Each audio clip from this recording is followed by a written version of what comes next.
crise política agudiza-se em Portugal. O Primeiro-Ministro apresentou novas medidas de austeridade sem as comunicar à oposição, ao Presidente da República e até ao próprio Governo. O clima de tensão entre o PSD e o PS acontece numa altura em que Bruxelas aceita flexibilizar o Fundo Europeu de Resgate. Assuntos em análise com as opiniões de Joaquim Biancar Cruz, António Gaspar, Pedro Fontes Falcão e João Sobral. Começo por si. João Sobral, pergunto-lhe como é que o país vai sair desta crise política, porque até agora nenhum partido efetivamente mostrou intenções de apresentar uma moção de censura. E mesmo que a direita o faça, precisa sempre de apoio à esquerda, o que também não será fácil de conseguir. Bom dia. Julgo que a política nos dias de hoje vai ser feita minuto a minuto. Será, digamos, um jogo de imprecisão, querer avançar com qualquer tipo de solução ou qualquer tipo de hipótese a médio e até a curto prazo. Isto vai ser feito realmente dia a dia, hora a hora, na medida em que as medidas que neste momento foram apresentadas pelo Governo, por tardias, por inoportunas e, acima de tudo, por ter sido feita essa apresentação de uma forma muito pouco adequada naquilo que é o contexto normal da política, isto é, com um considerável desrespeito pelas instituições que normalmente deviam ser consultadas previamente nesse sentido, leva a que as regras do jogo tenham sido invertidas ou subvertidas. Portanto, a resposta também será, ou naturalmente poderá ser, dessa forma.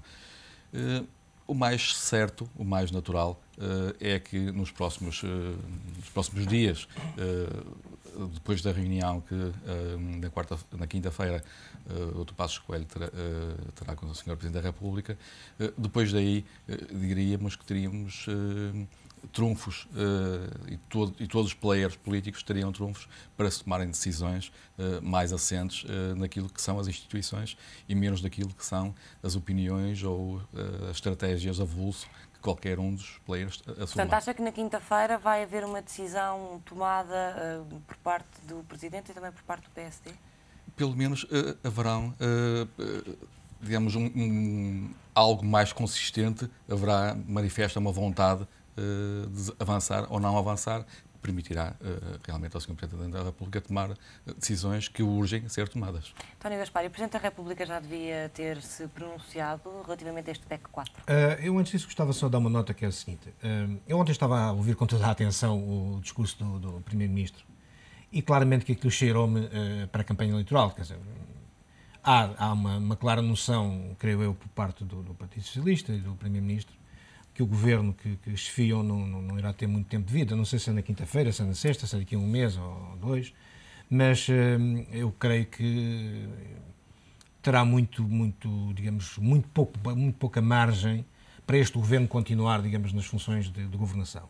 Desde logo que é um governo minoritário e porque ultimamente tem sucedido um conjunto de situações, eu até diria mais de um conjunto de incidentes diplomáticos, entre parênteses, e digamos o principal foi aquilo que aconteceu quando o governo se foi comprometer com medidas de austeridade para 2012 e 2013, quando o governo nessa altura já não estava em funções naturalmente em Portugal, junto da União Europeia, para credibilizar, digamos, a posição portuguesa e para ajudar a que as medidas que foram ontem tomadas justamente na forma ágil com que o Fundo Europeu de Estabilização pode ajudar os países em dificuldades. Isso, de facto, contribuísse para que, digamos, o Portugal capitalizasse influências nesse sentido. Agora, eu creio, relativamente à pergunta que me fez, se o Sr. Presidente da República já devia ter intervido ou não, eu penso que não, porque, repare, o Sr. Presidente da República tomou posse há meia dúzia de dias, quer dizer, e fez um discurso de sim, exatamente, de visão à navegação e já dar a entender certas determinadas coisas. Penso que seria prematuro se o Presidente da República tivesse tomado, digamos, anteriormente qualquer tipo de medidas. Não tenho, porém, dúvidas que esta situação, primeiro, não pode continuar. Ontem deixou transparecer o Primeiro-Ministro já um discurso, digamos, numa pré-campanha eleitoral. Eu próprio terá consciência que isso irá acontecer. José Sócrates optou pela estratégia da vitimização, uma estratégia que pode ser favorável até em eleições antecipadas? Eventualmente foi essa a leitura que eu fiz exatamente do discurso dele ontem, quando ele diz que ou eu ou o Fundo Monetário Internacional está a pôr-se entre a espada e a parede, quer dizer, se calhar não entre a espada e a parede, entre a espada e a espada. Portanto, ele já tem essa noção, não é? E já se está a tentar vitimizar, justamente como estava a dizer, e foi essa ideia também com que fiquei, para que essa vitimização pudesse capitalizar influências naturalmente sentidos de voto, numas eleições que eu prevejo que serão, enfim, num curto espaço. E curto espaço não sei se são 1 mês, 2 meses, 3 meses, 6 meses, mas seguramente este ano, aliás, qualquer pessoa, o mais comum dos cidadãos, percebe que nós não podemos continuar assim. Porque há fragilidades de todos os ângulos da sociedade portuguesa, independentemente da estratificação dos portugueses, todos têm problemas, mais graves uns naturalmente do que outros, mas todos têm problemas e já chegaram à conclusão que este governo é incapaz de resolver os problemas graves que a sociedade portuguesa neste momento atravessa.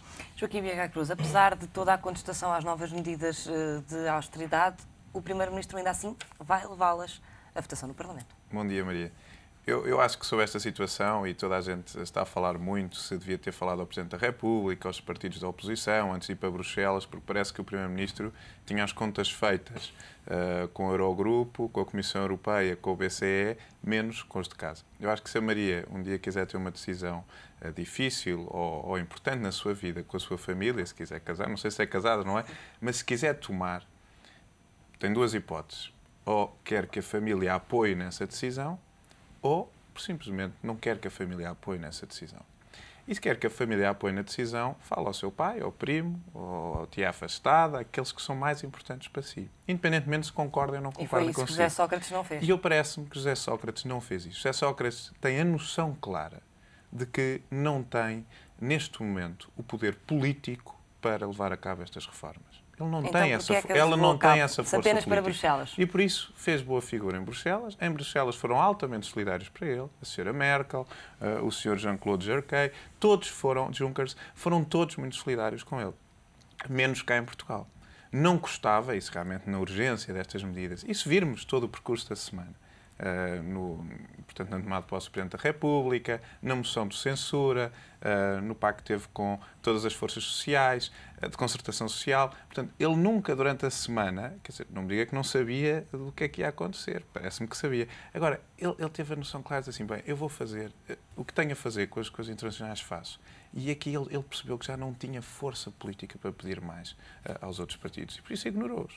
E hoje a sua estratégia, e como disse o António, que realmente é a vitimização entre ou eu ou o FMI. Eu consigo sozinho. Eu sou aquele patriota que consegue fazer essas medidas. Mas ele sabe que não as consegue fazer e por isso ignorou os seus parceiros e quem mais importante para tomar essas medidas. E essa estratégia pode ser favorável e até atrapalhar as contas de Passos Coelho? Eu acho que Passos Coelho, neste momento, tem que fazer as suas próprias contas. E tem que fazer o seu jogo político. E mais do que o partido, e aliás é uma das máximas, desde Francisco Sá Carneiro, fundador do Partido Social Democrata, é exatamente primeiro o país, depois o partido. E, portanto, neste momento, todos os players políticos têm que ter. Agora, eu também não acho muito sensato que todos os outros partidos da oposição, neste momento, digam, mas a culpa é do PSD. Quer dizer, a culpa de dar força ou não força a este governo, porque é que o Bloco não se alia, que é bem mais próximo do que o PS, e estavam tão próximos presidenciais, porque é que não dá força a estas medidas? Ou o PCP. O PCP já sabíamos que nunca, em termos históricos, desde a democracia portuguesa, que nunca teve qualquer tipo de aliança mais estratégica com o PS.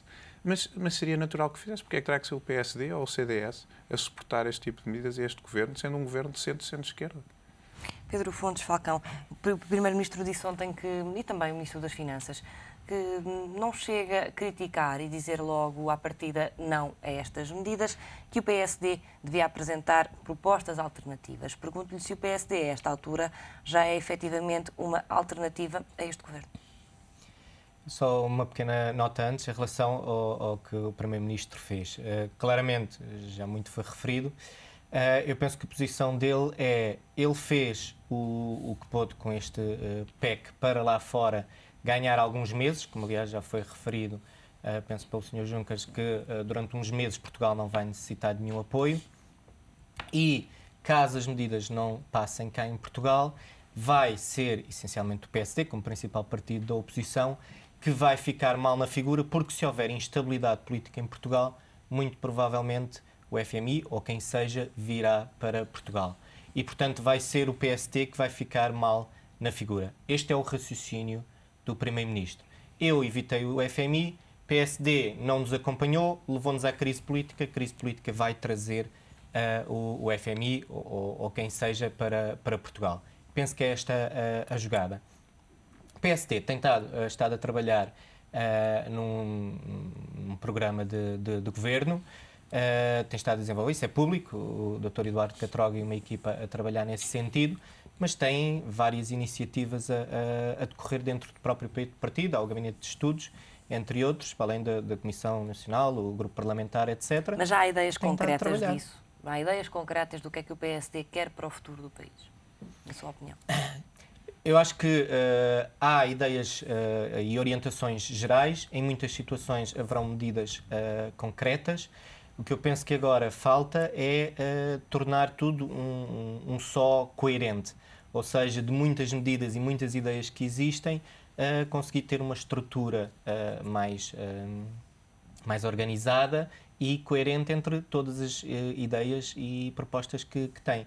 Eu penso que isso poderá não estar ainda totalmente finalizado, mas se surgir um cenário de eleições no muito curto prazo, obviamente terão que acelerar esse processo e ter um programa preparado para quando forem as eleições. João Sobral, a reunião de quinta-feira entre Passos Coelho e Presidente da República é para mostrar alguma proximidade entre os dois? Passos Coelho a mostrar-se ao eleitorado mais próximo do Presidente? Naturalmente que sim, embora fosse quase desnecessário, dada o discurso do Sr. Presidente da República da tomada de posse. Passos Coelho já tem Cavaco Silva como aliado? É um aliado natural, não tendo sido no mandato anterior, agora naturalmente será um mandato, até porque Passos Coelho será a alternativa óbvia de governo. Tanto mais que Passos Coelho começou já a fazer o trabalho de casa, ao pedir ao seu assessor financeiro para preparar um estudo muito profundo de quais seriam as medidas de fundo a tomar no caso de constituir governo. Quem repara neste vulgarmente chamado PEC 4 nota algo que é inconfundível. Muitas das medidas que lá estão arrepiam o mais conservador dos militantes do CDS. Agora, o que é óbvio é que são medidas que deviam ter sido tomadas e deviam ter tido consequência de políticas tomadas ao longo dos últimos 6 anos. Não deviam ser medidas estruturais assumidas por si próprias, mas resultado de políticas concertadas e tomadas na medida certa. Não há dúvida de que há uma grande coincidência entre este PEC 4 e aquelas que foram as linhas diretoras daquele trabalho feito para o PSD e que claramente poderá servir de base a um futuro programa de governo.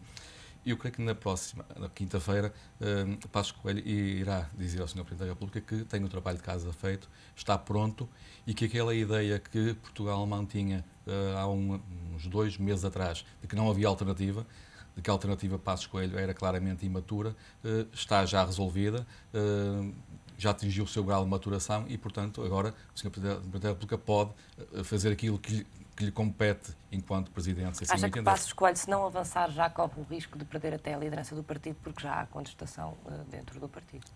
Pois há, mas neste momento existe uma contestação dentro de todos os partidos em relação aos respectivos líderes. Nós estamos num momento de grande efervescência. Sim, até José Sócrates enfrenta a contestação no PS a propósito de não ter também apresentado as medidas. Claramente, o PSD, julgo, não terá tempo sequer para procurar uma nova liderança dentro do partido, pelo menos uma liderança que seja aceite entre os seus quadros e entre os seus votantes.